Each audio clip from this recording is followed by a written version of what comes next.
جناب صدر، میرے نزدیک یہ قرارداد محض جذباتیت پر منحصر ہے، تلخ حقائق سے چشم پوشی ہے اور خوش فہمی کا مظہر ہے، اور میری قوم کو اسی جذباتیت میں جذباتی نعروں نے اس مقام پر پہنچا دیا ہے کہ آج پھر ہماری حکومتیں IMF اور ورلڈ بینک کے سامنے کشکول لیے کھڑی ہیں۔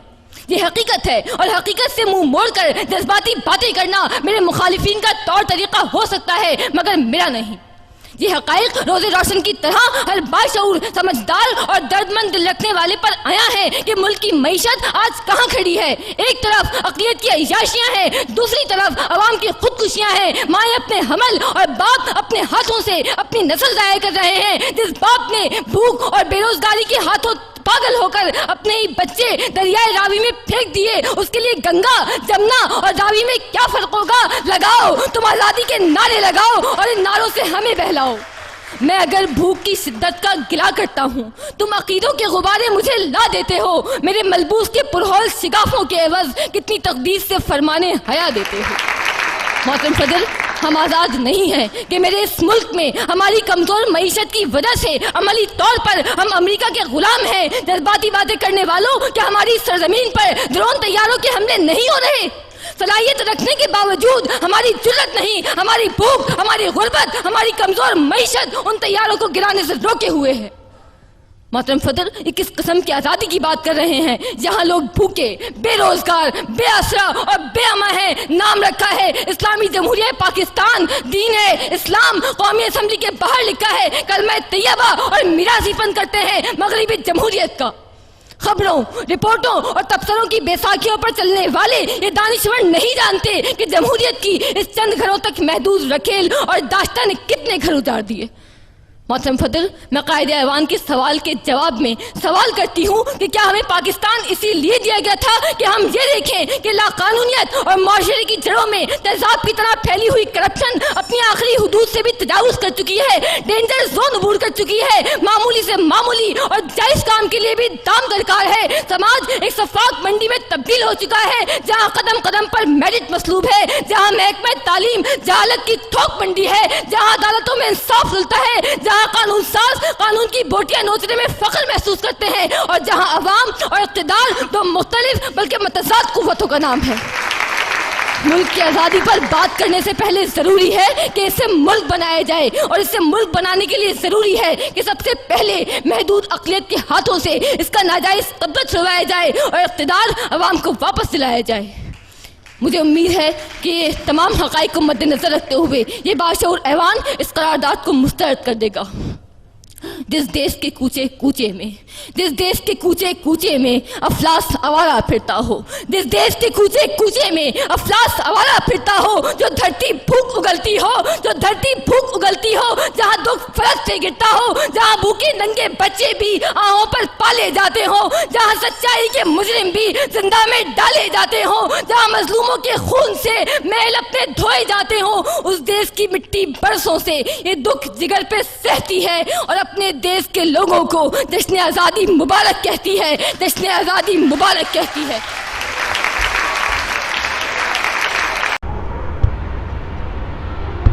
کیا کار بنوں سود فراموش رہوں، فکر فردا نہ کروں محو غم دوش رہوں، نالے بلبل کے سنوں اور ہمتن گوش رہوں، ہم نوا میں بھی کوئی گل ہوں کہ خاموش رہوں۔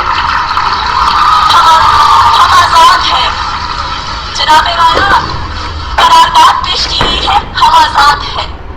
وہ آزادی جو 62 سال پہلے ہمارے بزرگوں نے اپنا تن من دھن قربان کر کے حاصل کی، یا پھر وہ آزادی جو ایک عام شہری کو صبح گھر سے نکلنے سے پہلے یہ سوچنے پر مجبور کر دیتا ہے کہ آیا شام ہوتے ہی وہ لوٹے گا اپنے گھر کو یا نہیں، کیا وہ اپنی بیوی بچوں کی صورت دوبارہ دیکھ پائے گا یا نہیں۔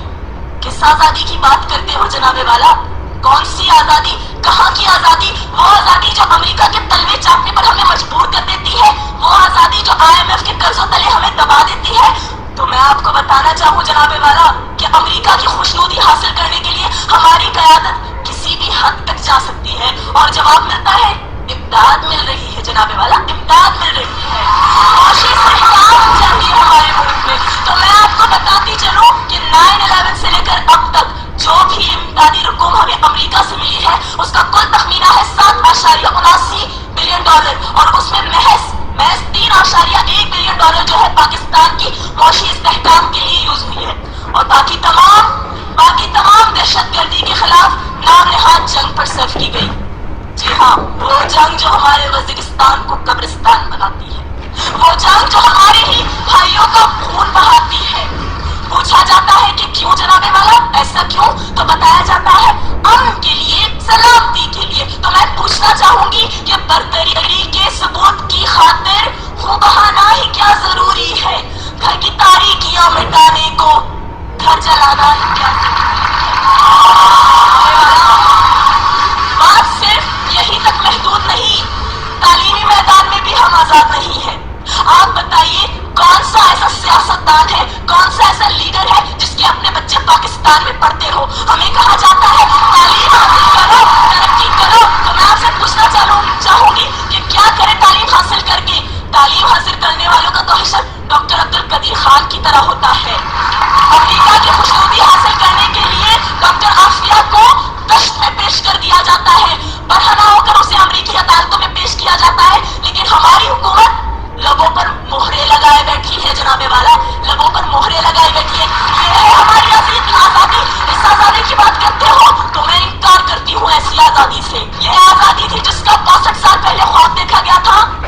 اور ایک شرمندہ ہوں میں اپنے ان بزرگوں سے جنہوں نے ہمارے لیے اپنی جانوں کا نذرانہ پیش کیا.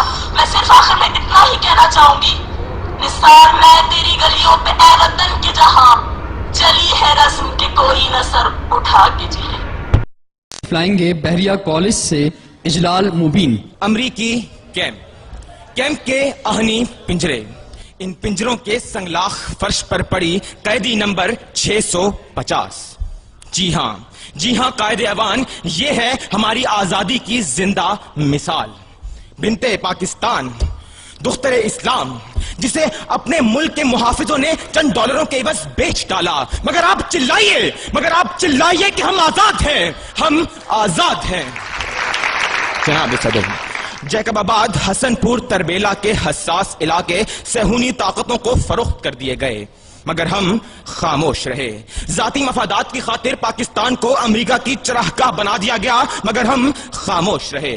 قومی غیرت و حمیت کی پونجی کو بے دردی سے لٹایا جاتا رہا. 600 کلمہ گو مسلمان پکڑ کر غیروں کے تسلط میں دے دیے گئے. خالد محمود کی دلدوز چیخیں ہندوستان کی کال کوٹڑی میں گونجتی رہیں. سپاہی مقبول حسین کے دہن سے اس کی زبان اور انگلیوں سے اس کے ناخن تک نوچ لیے گئے، لیکن ہم کشمیر سنگھ کی آزادی کی جنگ لڑتے رہے. محسن وطن مجرم وطن قرار پائے. عدلیہ کو ایوان اقتدار کی غلام گردشوں میں گھسیٹا گیا. 80,000 شہدائے کشمیر کا لہو مقدس ایک خاص ویژن اور نام نہاد روشن خیالی کی نظر ہو گیا، مگر ہم خاموش رہے. نام نہاد آزادی کا نعرہ لگانے والے اس پر بھی غور فرمائیں کہ ہمارے دامن پر جامعہ حفصہ کی بچیوں کا لہو ہے. ہمارے ہاتھ باجوڑ کے طلباء کے خون سے رنگے ہیں. ہمارے نامہ اعمال میں حدود آرڈیننس میں حیا باختہ ترمیم کا کارنامہ درج ہے. ہم نے گورے آقاؤں کی خوشنودی کی خاطر اپنی اذانوں کے گلے گھونٹ دیے. ہم نے نصاب تعلیم کو اس کے نظریاتی تشخص سے محروم کر دیا. تم نے ہر عہد میں ہر نسل سے غداری کی. تم نے بازار میں عقلوں کی خریداری کی. اینٹ سے اینٹ بجا دی گئی خودداری کی. خوف کو رکھ لیا خدمت پہ کماداری کی. اور آج تم مجھ سے میری جن سے گرا مانگتے ہو. حلف ذہن و وفاداری جا مانگتے ہو. جاؤ یہ چیز کسی مدح سرا سے مانگو. طائفے والوں سے ڈھولک کی صدا سے مانگو. مجھ سے پوچھو گے تو خنجر سے عدو بولے گا. گردنیں کاٹ بھی دو گے تو لہو بولے گا. گردنیں کاٹ بھی دو گے تو لہو بولے گا. شکریہ.